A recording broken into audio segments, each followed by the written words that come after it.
Hey, good morning and Shavua Tov from the streets of Jerusalem. We just finished davening at the Kotel. We got a little bit of a late start, and now we're walking back to our apartment through the Arab Shuk, the Arab market, as you can hear the noise. So this week's Torah portion, we begin the portion of Ki Teitzei.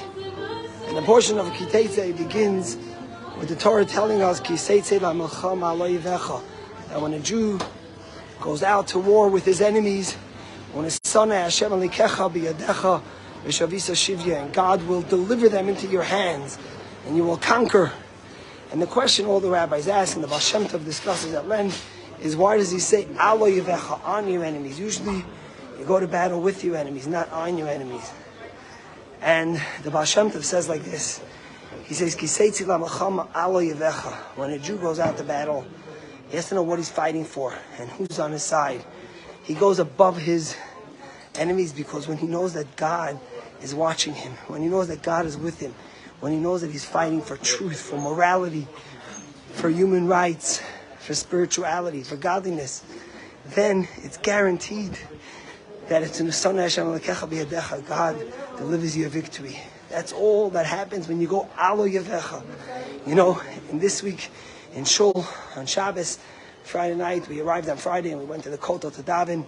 And then after we went to the Kotel on Shabbos day, we went to the Tzemach Tzedek Shul, which is the Chabad Shul in the Jewish quarter in the old city of Jerusalem. And of course we read the Torah there and we heard, say hi, this is my friend the scribe in the old city of Jerusalem in the Arab Shuk. Say something. God bless you. Shana Tova. Shana Tova L'cha. He's a tzaddik who's making sure there's a presence even here. In any case, so in Shul on Shabbat we read, and what did we read? We read that before the Jews went out to war, they would come out and they would tell them, if there's a person who built a home and hasn't yet got to inaugurate it and celebrate and live there for a year, go home and don't come to battle. If there's a person who just got married and he hasn't yet celebrated his year at home, go home. If there's someone who planted a vineyard and hasn't gotten a year to enjoy its fruit, go home and don't come to war. And the question is, what was the message of the Kohen Gadol when he was telling them that if these are the things that they've just done, then they should go home and we'll fight with you? And there's many answers, but one of the answers might be that what the Kohen Gadol was telling the Jewish people was, he wanted that those that go out to war, they should know what they're fighting for. When you go out to protect Israel, you have to know what you're fighting for. And he was saying, look what you're fighting for the guy who wants to build a home, for the guy who wants to get married, for the guy who wants to plant a vineyard, for the dreams and aspirations of 2,000 years of Jews in exile, through suffering, through trials, through tribulation. And here we are going to fight for that. So the Kohen Gadol would come and speak to the Jewish people and tell them, you should know you're going out to war. Or you're going out to war for the one that's going to go home because he has to build his home because he just got married.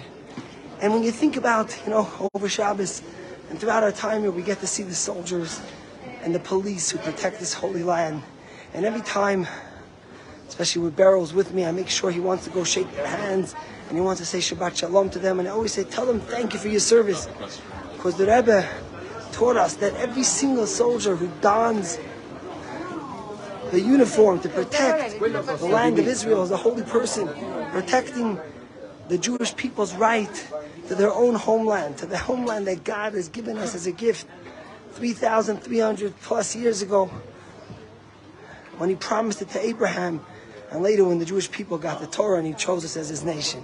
So it's a special thing to be here, to be walking through here, going back from the Kotel, praying at the Western Wall, the holiest site in Judaism, the closest we could get to where the Bet HaMikdash, where the Temple Mount is, and to be able to be walking through these streets, seeing the cobblestones, knowing our nation's history, our people's history here, and knowing my own family's history here.